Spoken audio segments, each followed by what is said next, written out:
आता प्रसंग माझ्यासमोर खूप मोठा आहे, म्हणून मला तुमच्या माध्यमातून जे माझ्या तालुक्यातल्या जनतेला जे सांगायचं आहे आणि विशेषतः तुमच्या माध्यमातून पण माझ्या नेतेमंडळींना जे सांगायचं आहे, हे मी वल्लभशेठ बेनके साहेबांचा मुलगा म्हणून सांगतोय.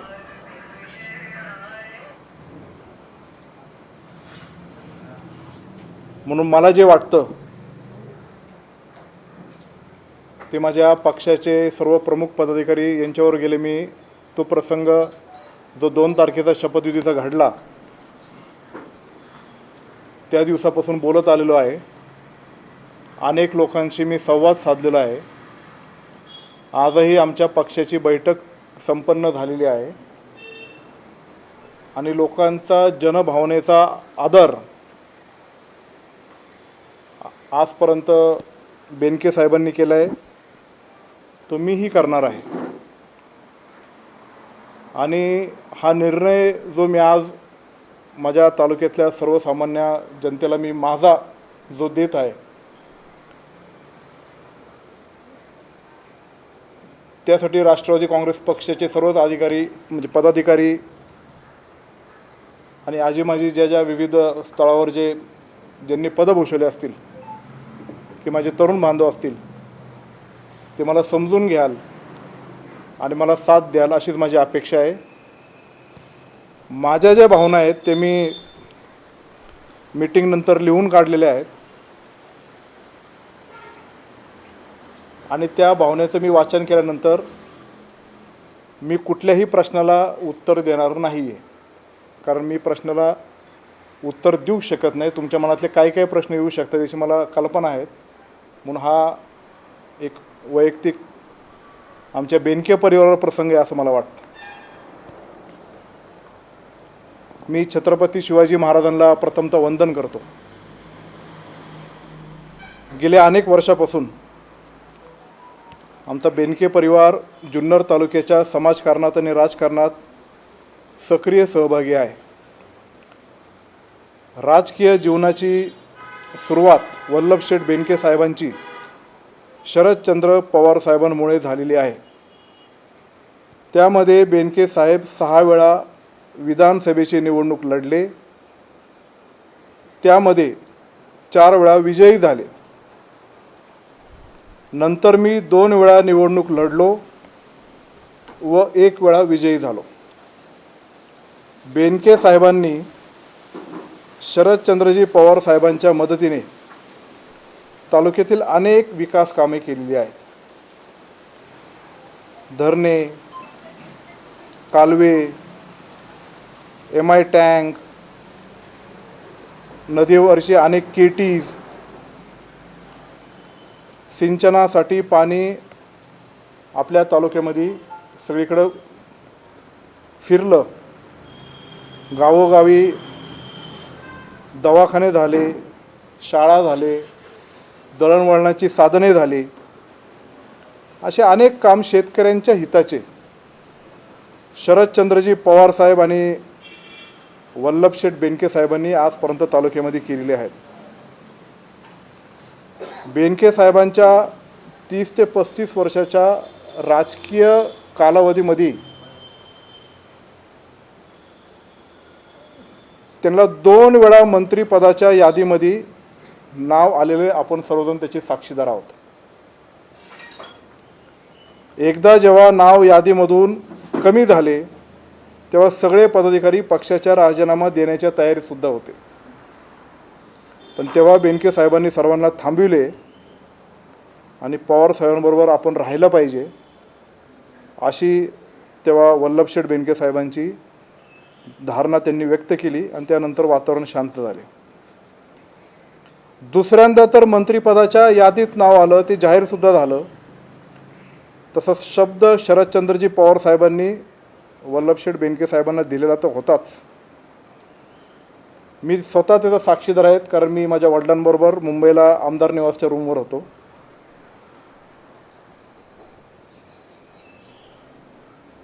मंत्र्यांची शपथ घेण्यासाठी प्रोटोकॉलची जी गाडी यावी लागते ती प्रोटोकॉलची गाडी पण आमदार निवासला त्यांना नेण्यासाठी आली होती.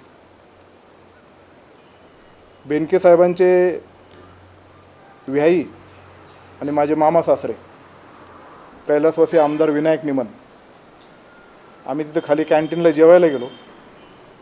जेवून परत वरती आलो. आपल्या तालुक्यातले एक वरिष्ठ IPS अधिकारी आहेत. त्यावेळेस ते राजभवनावर ते बंदोबस्त आणि त्याची पाहणी करण्यासाठी ते उपस्थित होते. ते पण आपल्या तालुक्यातले व्यक्ती आमदार होते म्हणून भेटण्यासाठी आले. शुभ पुष्पगुच्छ दिले आणि तिथं ते गोंधळात मला तुम्हाला भेटता येणार नाही असं सांगितलं. त्यानंतर आबा बेनके साहेबांकडे आले आणि आबांनी असे सांगितले की मोठे साहेबांनी थांबायला सांगितलेलं आहे. आबा आणि त्यांची प्रदीर्घ चर्चा सुद्धा झाली. त्या दोघांमध्ये मैत्रीचं नातं असल्यामुळं त्यांना काय व्यक्त करायचे काय करायचे ते काही मी जाहीर बोलणार नाही. पण पाठीवर हात फिरून म्हणाले निघतो मी. पत्रकार आले, प्रतिक्रिया विचारली. प्रतिक्रिया विचारल्यानंतर बेनके साहेबांनी सांगितलं की मी पवारांच्या कुटुंबातला माणूस आहे. साहेबाला महाराष्ट्राचा समतोल राखायचा आहे आणि तो समतोल राखण्यामध्ये साहेबांना काहीतरी अडचणी आल्या असतील म्हणून घरच्या माणसांना हक्काने थांबवलं असेल असं मला वाटतं. पण मी पण एक माणूस आहे. नाराजी होणं, राग येणं, दुःख होणं, आनंद होणं ही सगळी भावना माझ्या मनामध्ये आहे.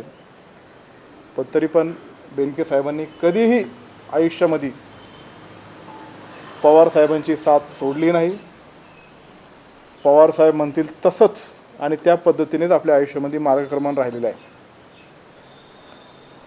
2004च्या कालावधीनंतर ह्या तालुक्याला विकासाच्या बाबतीत मदत मोठ्या प्रमाणात कोणी केली असेल तर ती अजितदादा पवारांनी केलेली आहे.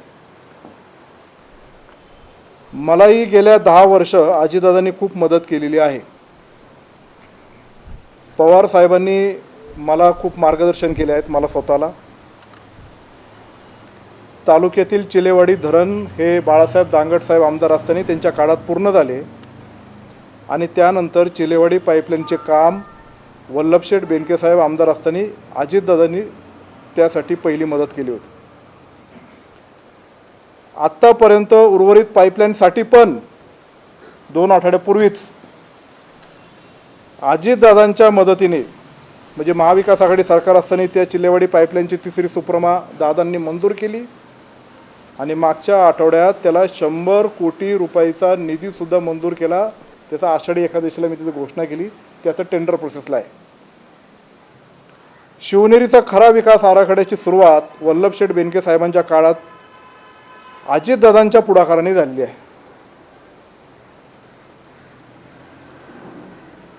आने माळशेज पट्ट्याला वरदान ठरणारे पिंपळगाव जोगा कालव्याचे काम सुद्धा अजितदादांच्या मदतीने झाले. त्याचे जलपूजन आदरणीय शरदचंद्रजी पवार साहेबांच्या हस्ते झाले. कारण बेनके साहेबांचा हट्ट होता की जोपर्यंत तो कालवा पूर्ण होत नाही तोपर्यंत मी सत्कार घेणार नाही आणि त्यांनी पवार साहेबांनी दादांना सांगितलं होतं की तुम्ही जर माझा कालवा पूर्ण केला नाही तर मी परत निवडणुकीला उभं राहणार नाही.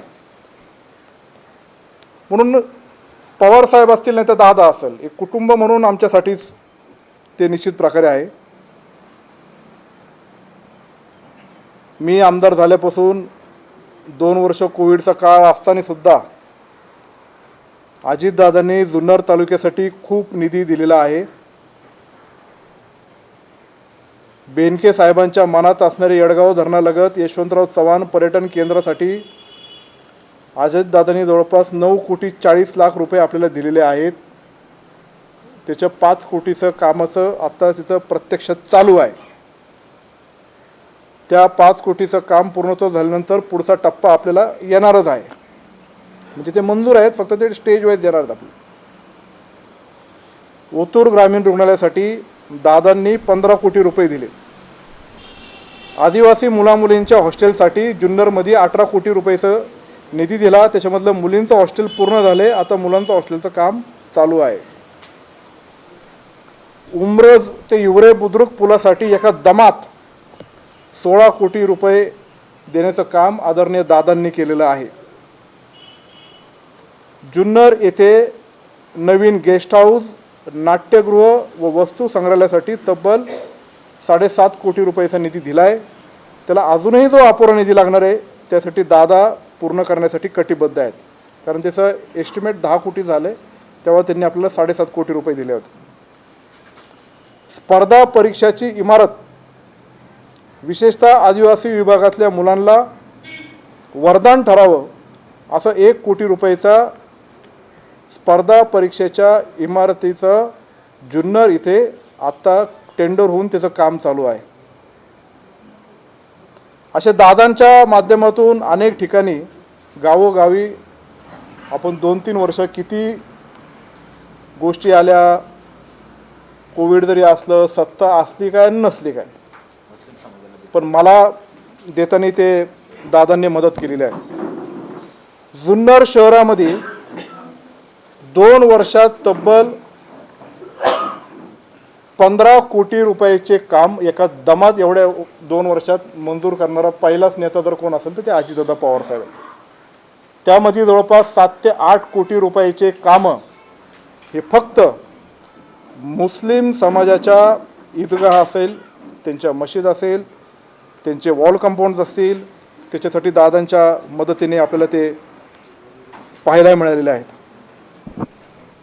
आपल्या जुन्नर हापूसची जी ओळख आहे त्याला GI मानांकन शिवनेरी हापूस देण्याकरता अनिल तात्या मेहर, मी असेल किंवा येणारे पट्ट्यातले आपले सर्व शेतकरी असेल, ते जेव्हा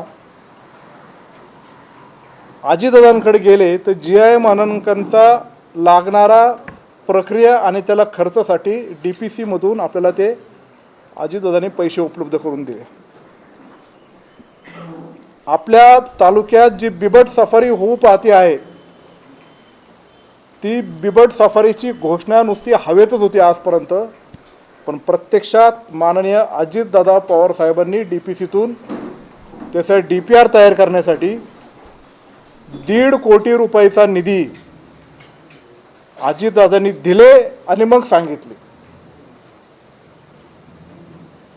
अजितदादांचं कार्य शरदचंद्रजी पवार साहेबांनी एवढंच आहे ते माहिती, त्याच्याबद्दल दुमत असण्याचं निश्चित प्रकारे कोणाचं काही कारण नाही. PDCC बँकेच्या माध्यमातून राज्यातली पहिली बँक अजितदादा पवार साहेबांच्या नेतृत्वाखाली 0% व्याजदराने शेतकऱ्यांना पीक कर्ज देणारी बँक ठरली. आपल्या तालुक्यातल्या 77 विविध कार्यकारी सोसायटी, त्या सोसायटींच्या माध्यमातून हजारो शेतकऱ्यांना त्याचा लाभ आपण देत आहोत. हे फक्त अजितदादांच्या दूरदृष्टीमुळं होऊ शकलं. त्यांची कामाची हातोटी आणि त्या दृष्टिकोनातून पुढे जाण्यासाठी ते होऊ शकलेलं आहे.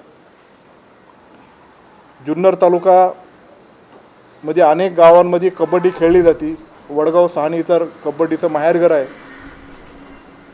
ग्रामीण भागातल्या मंडळाच्या संगतीने कबड्डी मॅचेस व्हावे, त्यांचे सामने व्हावे, त्यासाठी मी कार्य तर करतच होतो. पण ते कार्य पाहून पुणे जिल्हा कबड्डी असोसिएशनमध्ये मला अजितदादांनी स्थान दिलं.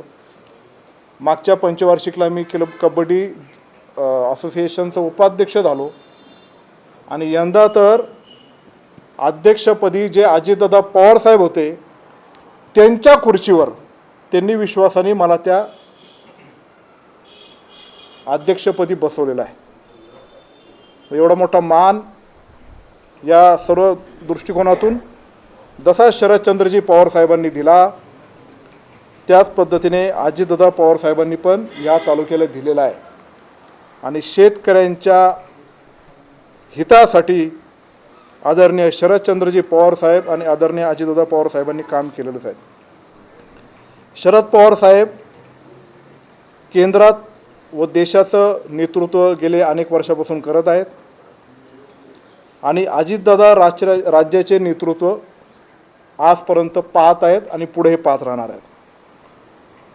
मी जेव्हा जेव्हा दादाकडे गेलो, मला विकास कामासाठी अजितदादांनी कधी मोकळ्या हाताने पाठवलेलं नाही.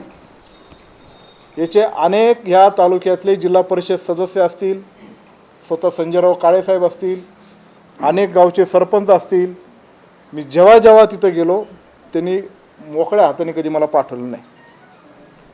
एखादा कागद दिला आणि त्यांनी असा खाली ठेवला असं कधीच झालं नाही. हिरडा कारखान्याचा एवढा वर्षाचा प्रलंबित प्रश्न कशामुळं होत नाही त्याचा मी अभ्यास केला आणि तो अभ्यास केल्यानंतर त्याला नेमकी काय मदत केली पाहिजे याची अजितदादांकडे मीटिंग लावली. आदिवासी विभाग, सहकार विभाग आणि अर्थ खातं याच्या संयुक्त याने सगळ्या प्रोटोकॉल आणि निर्णयाच्या बाहेर जाऊन अजितदादांनी त्यांना वित्त विभागाकडून अतिरिक्त 4 कोटी सहकार्य करण्याचं ठरवलं आणि ते 4 कोटी संस्थेचा सहभाग आहे असं दाखवून त्यांना अजून मदत करण्याचं त्या मीटिंगमध्ये ठरलं होतं. त्याचे मिनिट्स ऑफ मीटिंग पण आहे. पण तदनंतर सरकार बदललं आणि या सगळ्या गोंधळामध्ये ते राहिलं. आता जर जुन्नर तालुक्याच्या हिताच्या प्रश्नाच्यासाठी जर आपल्याला तिथं चांगला वाकबगार नेता जर पाहून आपल्याला जर पुढे जायचं असेल तर या सगळ्या गोष्टींसाठी अजितदादा तिथं पाहिजे.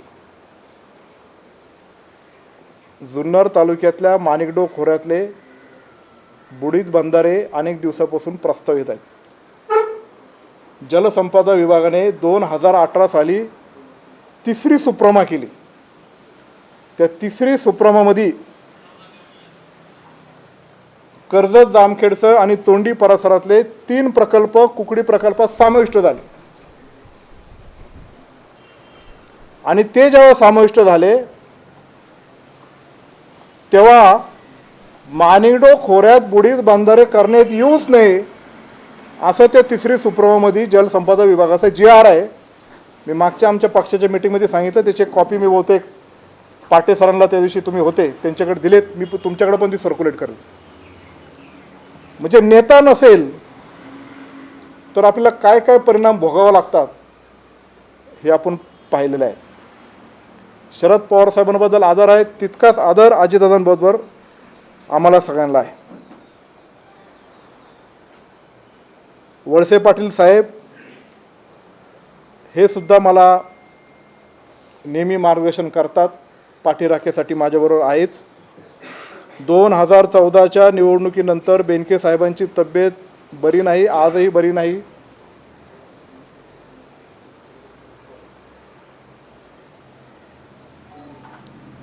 मला वडिलांसारखं वळसे पाटील साहेबांनी आजपर्यंत सांभाळलेलं आहे. मला जर काय लागलं तर पहिलं स्थान माझं वळसे पाटील साहेब. 8 दिवसाला मी अजितदादाकडे आहे. इथून पुढे कोणाकडे जायचं हा माझ्यासमोर प्रश्न आहे. हे 2 नेते जर आपल्या जीवनामध्ये नसतील तर आम्ही सगळे पवार कुटुंबियांना बांधलेलंच आहोत, त्यांना आम्ही सोडू शकत नाही. निर्णय घेणे आम्हाला खूप अवघड आहे. लोकांची साधारण चर्चा केल्यानंतर लोकांची भावना ही शरदचंद्रजी पवार साहेबांच्या प्रती आहेतच, पण तालुक्याला जर पुढे न्यायचं असेल तर अजितदादा बरोबर आपल्याला जायला पाहिजे अशी पण लोकांची भावना आहे. ह्या तालुक्यातले कुकडी, मीना, घोडतपलीकडे या 3 नदीचे 68 केटी बंधारे फेर नियोजनाच्या नावाखाली कुकडी प्रकल्पात आता त्याच्यात पाणी भरायचं नाही असा फेर नियोजनाच्या यादीमध्ये तो पॉईंट लिहिलेला आहे. त्यासाठी वळसे पाटील साहेबांना आम्ही संघर्ष करतोय. तीही बाब वळसे पाटील साहेबांना आम्ही सांगतोय की एकदा पावसाचं पाणी पडलं तरच केटी भरायचे, नंतर धरणातून पाणी सोडायचं नाही. हे आपल्या तालुक्याला अत्यंत धोक्याचं आहे. डिंबे टू माणिकडो जो बोगदा करायचा आहे खालच्या मंडळींच्या जोरावर, मग तो कुठल्या काय पक्षाचा असाना, तो बोगदा तळाला नेण्याचं काम आता सध्या चालू आहे. तो बोगदा व्हावा, पण तो ज्या पातळीवर व्हावा त्या पातळीवर जर झाला नाही तर याचा त्रास आपल्या जुन्नर आणि आंबेगावच्या तालुक्याला खूप मोठ्या प्रमाणामध्ये सहन करावा लागणार आहे. आणि तो जर त्रास झाला तर लोकप्रतिनिधी म्हणून आम्हाला या खुर्चीवर बसण्याचा अधिकार नाही असं मला वाटतं. तुम्हाला कल्पना असेल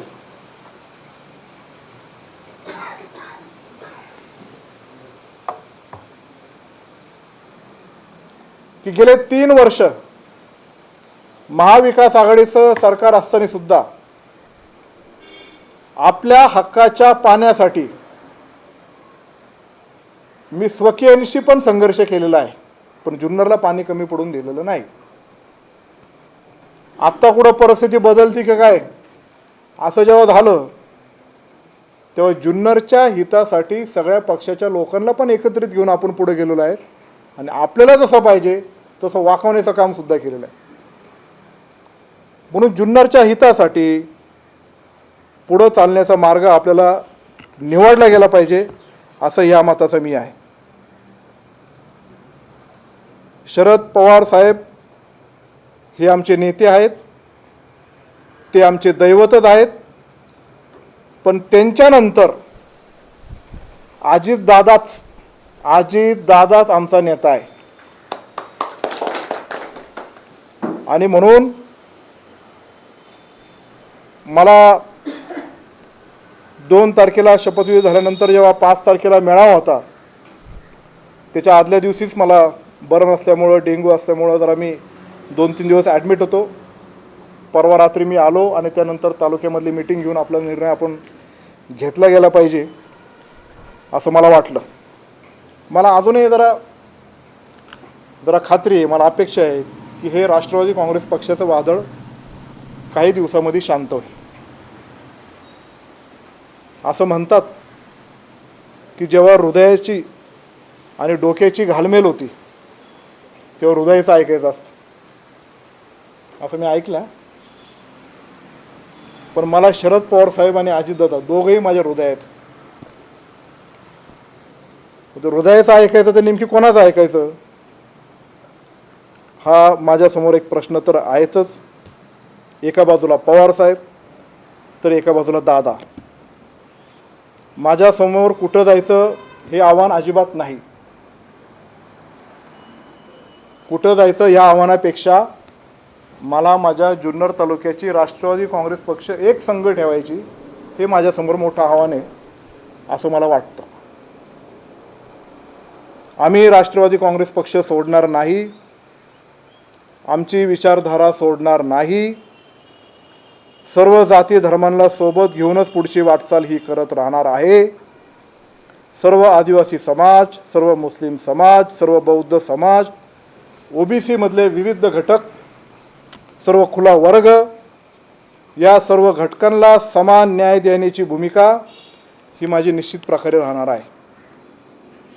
सर्वसामान्य शेतकरी, कष्टकरी, नोकरदार हे केंद्रबिंदू ठेवून वल्लभशेठ बेनके साहेबांचे संस्कार पुढे घेऊन वाटचाल चालू ठेवायचं मी ठरवलेलं आहे. आमच्या परिवाराची गेले 45 वर्षापासून पवार कुटुंबाशी असलेले ऋणानुबंध, त्याचबरोबर गेली 45 वर्ष जुन्नरच्या जनतेने आमच्यावर टाकलेला विश्वास या सर्व बाबी लक्षात घेऊन आजपर्यंत आमच्या बेनके परिवार जुन्नरच्या जनतेच्या हिताच्या दृष्टीनेच निर्णय घेत आलेला आहे.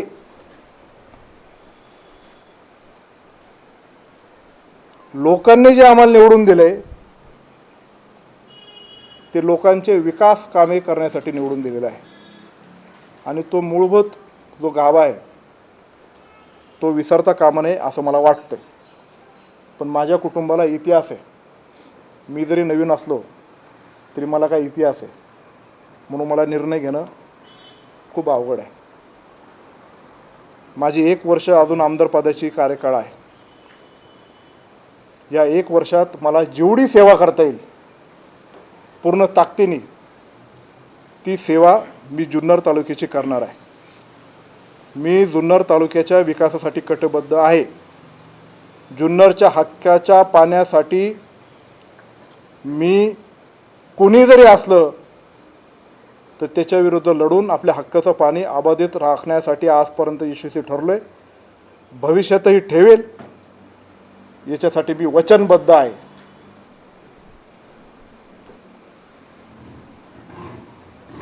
पण सध्याची सगळी परिस्थिती पाहता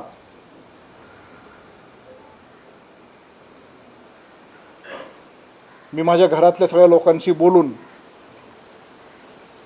आईशी बोलून 2024ची निवडणूक लढवण्याच्या मानसिकतेमध्ये नाही आणि मी ती निवडणूक लढणार नाही. मी असा माझा निर्णय जाहीर करत आहे.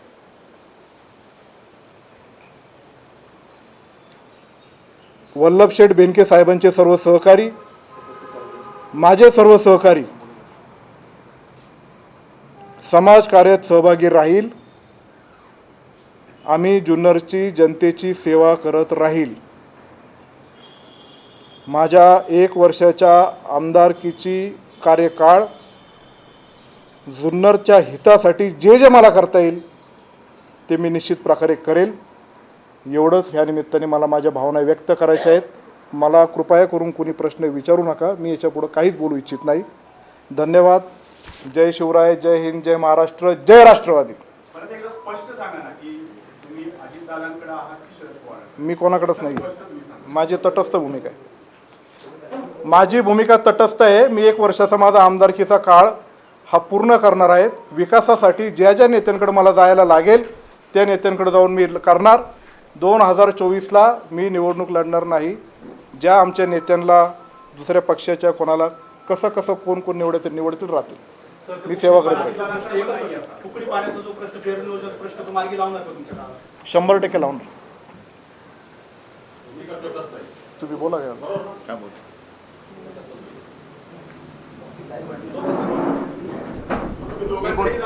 हे बोलतील.